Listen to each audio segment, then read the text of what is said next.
Oh, Stanley, you didn't just activate the controls, did you? After it kept you enslaved all these years, you go and you try to take control of the machine for yourself? Is that what you wanted? Control? Stanley. Stanley. I applaud your effort, I really do. But you need to understand, there's only so much that machine can do. You were meant to let it go, turn the controls off and leave. If you want to throw my story off track, you're going to have to do better than that. I'm afraid you don't have nearly the power you think you have. For example, and I believe you'll find this pertinent, Stanley suddenly realized that he had just initiated the network's emergency detonation system. In the event that this machine is activated without proper DNA identification, nuclear detonators are set to explode, eliminating the entire complex. How long until detonation then? Oh, let's make it say, 2 minutes. Now, this is making things a little more fun, isn't it, Stanley? Go ahead, play with those controls all you like. The real controls are where I'm sitting. Did you really ever believe you held any power? Did you not think I knew what I was doing? When I erased your co-workers and turned off the machine, I was offering you freedom, an escape. I didn't have to do that. I've run this story many times, and I don't always set you free. Sometimes you just sit there, day after day after day, doing your job forever, and then dying alone. But when I actually give you the freedom to control your own actions, it's not enough. I let you go, and you trapped yourself just the same. You just weren't made to handle this sort of responsibility, I'm afraid.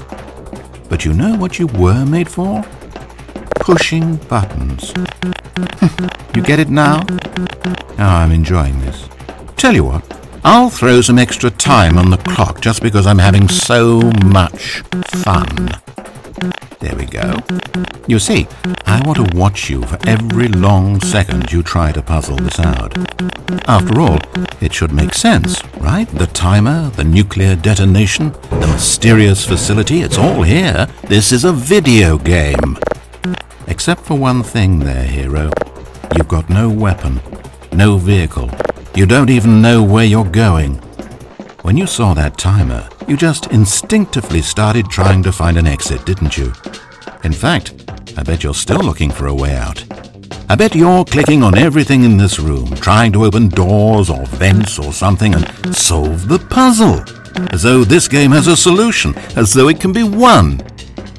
That timer is not a catalyst to keep things moving along. It's just seconds ticking away to your death. This is not a challenge. It's a tragedy. It's the moment when the hero realizes that despite his best efforts, he is powerless to his environment, and then he lets go. He surrenders, and he dies.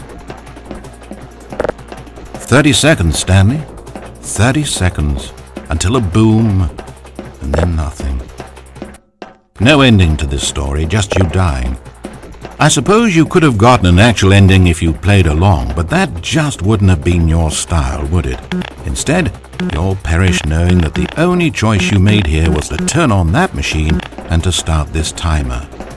But you won't be alone, because I'm not going anywhere. I'll be here to watch every second of your inevitable life from the time we fade in until the moment I say, happily ever after.